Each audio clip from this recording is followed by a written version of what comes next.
Oke guys, sebelum melanjutkan, jangan lupa like dan komen. Dan yang baru bergabung, jangan lupa subscribe dan aktifkan loncengnya.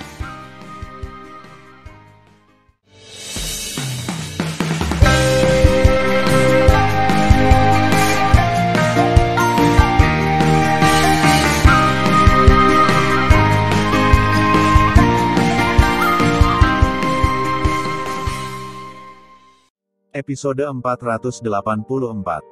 Melanjutkan cerita sebelumnya. Tiba-tiba, Tan Yun menepuk dahinya, "Su Bing, aku akan memperkenalkan beberapa kenalan padamu.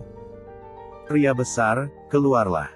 Setelah kata-kata Tan Yun, singa naga emas terbang keluar dari menara suci dan muncul di depan Tan Yun. Tan Yun berkata sambil tersenyum, "Su Bing, keratua itu adalah murid dari Dewa Naga Iblis, dan juga memiliki warisan dan ingatan dari Dewa Naga Iblis. Pria besar itu adalah murid Dewa Naga Emas dan memiliki warisan dan ingatan Dewa Naga Emas. Selain itu, Tuoba Yingying adalah reinkarnasi dari Dewa keluarga Tiansu." Mendengar pidato itu, Sen Subing melihat cincin Dewa Emas di antara jari-jarinya. Pada saat ini, dia menyadari bahwa cincin dewa yang diberikan Tan Yun untuk dirinya sendiri secara khusus disempurnakan untuk Dewa Naga Emas. "Bawahan, aku sudah melihat istri Tuan." Tuoba Yingying dengan gembira berlutut dengan satu lutut ke arah Sen Subing. "Bawahan telah melihat istri Tuan." Singa Dewa Naga Emas dan kera iblis merangkak di depan Sen Subing. Tidak ada hadiah. Sen Subing, yang memiliki ingatan tentang kehidupan terakhir, telah menjadi berbeda sekarang, memberi orang perasaan tenang dan agung. Pada saat yang sama, Sen Subing tidak akan lagi berlatih latihan yang diberikan Tan Yun padanya mulai sekarang, dan dia akan berlatih kembali Alkitab ruang dan waktu, yang dia latih di kehidupan sebelumnya. Kehidupan pertama Sen Subing bukan hanya istri dari Hongmeng Supreme, tetapi juga dikenal sebagai Raja Dewa Ruang dan Waktu yang hidup berdampingan dengan tiga keindahan dan kekuatan di antara tiga alam dewa. Itu hanya setengah langkah dari tingkat Supreme. Setelah itu, naga emas dan singa terbang ke lembah es bersama semua orang, dan Tan Yun dengan mudah mengangkat formasi terlarang di sekitar pohon kehidupan, dan meletakkan pohon kehidupan ke dalam cincin alam semesta dengan akar dan tanah.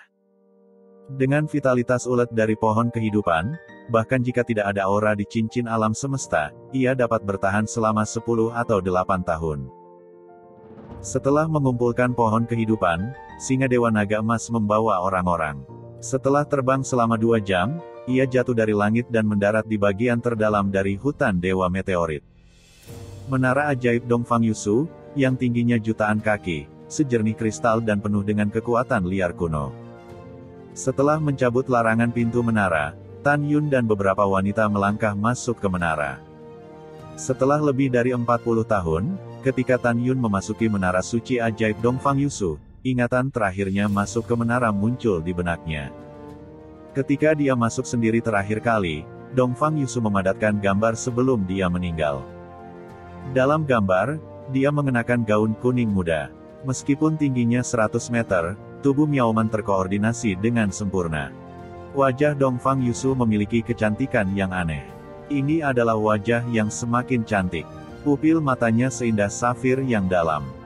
Tan Yun ingat bahwa Dongfang Yusu, penguasa para dewa liar, mengatakan bahwa keturunan ras liar dan primordial hidup di jurang ganas para dewa, menunggunya untuk membalas dendam di masa depan. Selain itu, Dongfang Yusu menyegel gumpalan jiwanya di monumen Dewa Zenyuan di jurang jahat para dewa sebelum turun ke benua hukuman surgawi di zaman kuno, menunggu dirinya untuk membangkitkannya kembali. Memikirkan hal ini, Tan Yun memberitahu Sen Subing beberapa wanita tentang hal itu. "Tan Yun, ambil menara Dewa Iblis. Ada beberapa air mata di mata indah Sen Subing.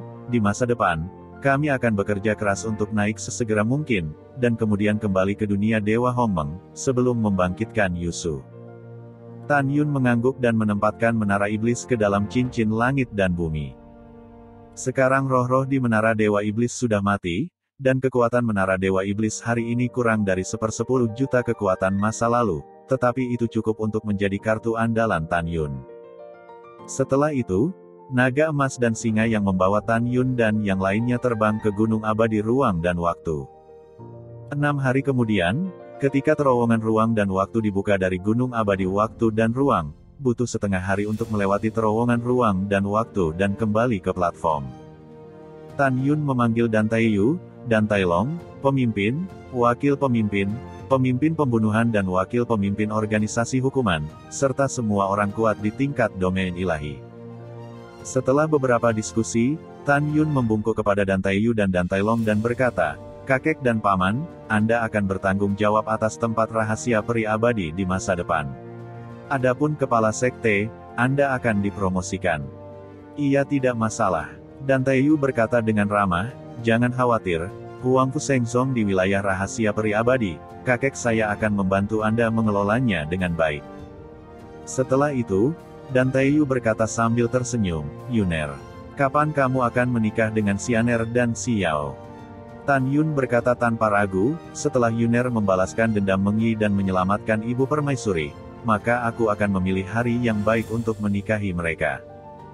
Balas dendam, Ibu Permaisuri, Dan Taeyu dan orang-orang yang hadir yang tidak tahu identitasmu Mengyi tiba-tiba tercengang. Tan Yun meraih tangan giokmu Mengyi dan berkata, "Tuan-tuan dan nyonya-nyonya, dia adalah putri dari dinasti suci Mufeng." Orang-orang tidak hanya terkejut ketika mereka mendengar pidato itu. Dan Taeyu dengan marah berkata, "Jangan khawatir, Mengyi. Setelah Huangfu Shengzong kita stabil, tulang tua kakek juga akan membalaskan dendammu." "Ya," matamu Mengyi penuh dengan harapan, "saya percaya itu tidak jauh dari hari balas dendam." Kemudian, Tan Yun bertanya kepada Yingying apakah dia bisa menemukan senjata ajaib ruang waktu ketika dia menghancurkan istana peri abadi. Yingying memberitahu Tan Yun bahwa total 16 menara suci ruang waktu terbaik telah ditemukan. Namun, setiap menara suci hanya dapat mengizinkan satu orang untuk berlatih di dalamnya. Satu hari latihan setara dengan setengah tahun di dunia luar. Meskipun senjata ajaib ruang waktu memiliki tingkat yang sama, rasio waktu ruang waktu independen yang dapat dikultivasikan di dalamnya berbeda. Misalnya, pagoda suci Linglong Tan Yun juga merupakan artefak suci tertinggi, tetapi ia berkultivasi di lantai 12, dan satu hari setara dengan 8 bulan di luar. Setelah itu, Tan Yun meminta Yingying untuk mengeluarkan semua 16 pagoda ruang waktu yang dia temukan. Satu diberikan kepada Mu Mengyi, Xiao, Xianer, Xian, Su Bing, Su Zhen, Dan Taeyu, Dan Tai Long, Tian Lao, Wei Kuan, Huang Fuguchong, Song Hui Xin, masing-masing satu. Tan Yun meminta Yingying untuk menyimpan salah satu dari 4 sisanya, dan kemudian memberikannya kepada Yukin, Ruxue, dan Suyu. Tan Yun meminta Yingying untuk memberikan masing-masing menara suci ruang waktu kelas atas dan kelas menengah ke orang di tingkat domain ilahi lainnya.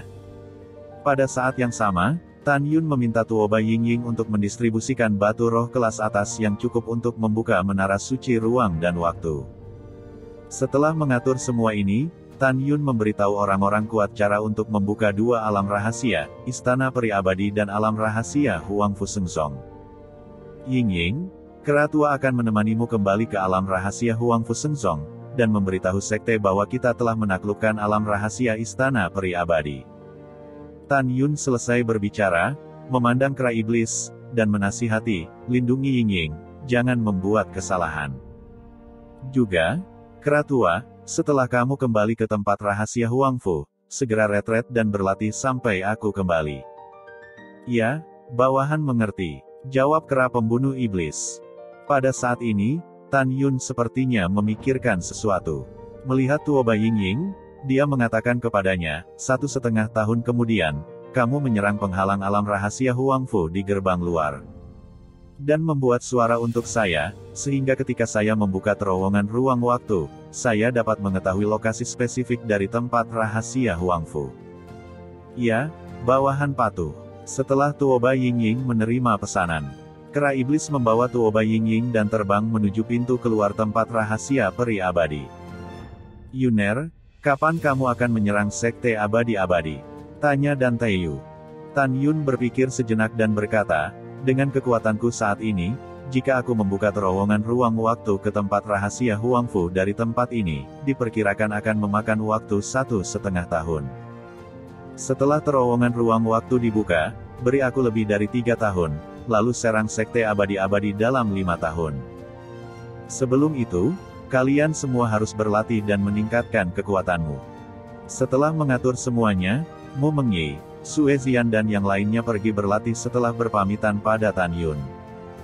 Tan Yun, Shen Subing dan Shen Suzhen bangkit bersama dan datang ke sebuah tempat rahasia kecil seluas 300.000 li.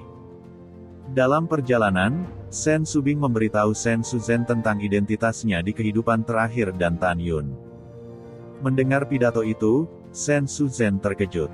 Dia tidak pernah berpikir bahwa saudara perempuan dan iparnya begitu mulia. Setelah mereka bertiga datang ke wilayah rahasia kecil, mereka memilih tempat geomantik yang berharga, dan mengubur peti es Jiu Feng. Sebelum pemakaman, kesadaran spiritual Tan Yun menyelimuti seluruh alam rahasia, memungkinkan semua monster tingkat rendah meninggalkan alam rahasia dan pergi ke alam rahasia kecil lainnya. Karena jika Anda tidak pergi, dinginnya peti mati es Jiu Feng akan mengubah monster-monster tingkat rendah di alam rahasia ini menjadi patung es dan mati. Setelah peti mati es Jiu Feng dikubur, tanah tiba-tiba mulai membeku, dan lapisan es menyebar dengan cepat menuju wilayah rahasia dengan radius 300.000 li. Udara dingin mengamuk, dan setelah hanya setengah jam, seluruh alam rahasia kecil berubah menjadi gletser yang bergulir. Kemudian, Tan Yun meninggalkan tempat rahasia kecil itu dan memasang tablet batu di pintu masuk tempat rahasia kecil itu. Tablet batu itu diukir dengan wilayah rahasia Swaner. Siapapun berani masuk dan menghancurkan seluruh keluarga tanpa izin Tan Yun. Penanda tangan, Tan Yun. Kemudian Shen Subing mencium Tan Yun dan pergi mengasingkan diri dengan Shen Suzhen. Tan Yun, sendirian, datang ke sebuah gunung di sebelah kiri di bawah pintu keluar tempat rahasia. Suara mendesing. Jubah ungu Tan Yun memburu ke udara dan terbang menuju pesona alam rahasia paling kosong di alam rahasia peri. 10 juta li, 30 juta li. Ketika Tan Yun datang ke langit 80 juta li, dia menyentuh penghalang rahasia yang keras. Ketika Tan Yun mengorbankan api Hongmeng, dia memanipulasi api Hongmeng menjadi bola api 500 kaki, mencetaknya di perbatasan rahasia dan mulai membakar perbatasan rahasia. Seperti yang kita semua tahu, setelah kekosongan rusak, itu adalah celah ruang gelap, dan setelah memasuki celah ruang, Anda akan berada dalam badai turbulensi spasial. Kekuatan turbulensi spasial sangat kuat dan dapat dengan mudah dihancurkan. Itu adalah senjata abadi tingkat rendah di mulut para kultivator di dunia fana. Selain itu, badai turbulensi yang kuat dan pasang surut air yang bergejolak sering muncul di turbulensi ruang spasial. Karena itu, biasanya, tidak ada yang berani memasuki turbulensi spasial. Jika seorang kultivator kuat dan ingin membuka terowongan ruang waktu ke tempat rahasia Huangfu, ia harus terlebih dahulu memiliki kekuatan ruang dan waktu pada saat yang sama. Jika kultivator tidak memiliki kualitas ganda waktu dan ruang, maka bahkan jika di tingkat kesempurnaan agung eklosion, ia tidak dapat membuka terowongan ruang dan waktu. Karena ketika membuka terowongan ruang waktu, pertama-tama gunakan kekuatan domain waktu dan ruang, atau kekuatan surga, untuk membentuk ruang waktu independen di badai turbulen ruang spasial, dan perbaiki ruang waktu dan koridor independen di ruang spasial. Badai yang bergejolak. Oleh karena itu, para kultivator dengan atribut kualitas ganda non-waktu dan ruang tidak dapat membuka terowongan ruang waktu. 1 jam kemudian, di bawah nyala api Hongmeng, batas tempat rahasia mulai retak, dan kemudian celah 500 kaki muncul. Badai turbulensi ruang gelap di celah itu seperti hantu menangis dan serigala melolong, yang sangat suram. Tan Yun segera menampilkan tubuh air Hongmeng dan mengubahnya menjadi raksasa setinggi 200 kaki. Dia bangkit di udara dan menjulurkan kepalanya keluar dari celah di batas tanah rahasia. Berdengung. Di antara pikiran Tan Yun, kekuatan domain Hongmeng yang berisi 11 atribut menyembur keluar dari dirinya sendiri dan berubah menjadi koridor dengan diameter 500 kaki di badai turbulensi ruang spasial, yang terhubung dengan celah batas tanah rahasia. Kemudian, kekuatan ruang dan waktu mengalir keluar dari koridor yang dibentuk oleh kekuatan domain Hongmeng. Integrasi ruang dan waktu membentuk ruang waktu yang mandiri dalam koridor. Setelah itu, Tan Yun melayang di koridor ruang waktu dengan diameter 500 kaki, terbang ke depan sambil terus melepaskan kekuatan domain Hongmeng untuk membuka koridor ruang waktu. Ketika Tan Yun membuka 1 juta li, kekuatan spiritual di tubuhnya habis, dan dia tidak bisa lagi menggunakan kekuatan domain Hongmeng. Jadi, dia mengorbankan menara suci Linglong yang tergantung di terowongan ruang waktu, dan dia memasuki lantai 12 untuk memulihkan kekuatan spiritual. Di lantai 12 tempat Tan Yun berada, dia berlatih di dalam selama 8 bulan, yang setara dengan 1 hari latihan di luar. Setelah Tan Yun menghabiskan 4 jam di dalam, kekuatan spiritualnya penuh, sedangkan dunia luar hanya berlalu sesaat. Setelah terbang keluar dari menara lantai 12, Tan Yun membuka terowongan ruang waktu 1.000.000 mil, dan kemudian memasuki menara untuk memulihkan kekuatan spiritual yang dikonsumsi di kolam roh. Pada bulan-bulan berikutnya, Tan Yun membuka terowongan ruang waktu lagi dan lagi. Setahun 3 bulan kemudian, Tan Yun duduk bersila di lantai 12 dan berkata pada dirinya sendiri, dengan kecepatan terbang saya saat ini, itu akan memakan waktu 4 bulan. Untuk terbang dalam garis lurus dari tempat rahasia peri abadi ke tempat alam rahasia Huangfu. Dalam sekejap mata, 2,5 bulan kemudian, Tan Yun berhenti membuka terowongan ruang waktu. Berdiri di pintu keluar terowongan ruang waktu, dia melihat turbulensi spasial yang gelap dan bergelombang di depan, dan berkata dengan suara rendah, seharusnya hampir ke alam rahasia Huangfu. Sudah 1 tahun, 5 dan 1 tahun. Setengah bulan sejak saya membuka terowongan ruang waktu. Masih setengah bulan sebelum Ying membombardir perbatasan rahasia Huangfu. Yah, aku akan menunggu di sini selama setengah bulan. Setengah bulan kemudian. Bang bang. Tiba-tiba, suara keras terus berdering dari turbulensi ruang yang gelap gulita. Suara mendesing. Tan Yun tiba-tiba berdiri, dan jiwanya terkejut. Rambutnya beterbangan, kesadaran spiritualnya seperti gelombang yang tak terlihat, dan itu berasal dari aliran turbulen ruang gelap ke segala arah, dan akhirnya menentukan bahwa suara itu berasal dari 1,5 juta mil di kiri depan. Wosh! Dengan tubuhnya yang kuat, Tan Yun terbang lebih dari 1,5 juta mil dalam turbulensi ruang angkasa. Menghadapi turbulensi ruang yang gelap, dia dengan lembut berteriak, "Buka untukku." Menusuk. Pada saat yang sama, langit 3.000 mil di utara tanah rahasia Huangfu tampaknya terkoyak secara paksa, dan celah ruang besar setinggi 500 kaki muncul. Suara mendesing. Pada saat berikutnya, Tan Yun melangkah keluar dari celah di ruang angkasa dengan senyum seperti angin musim semi.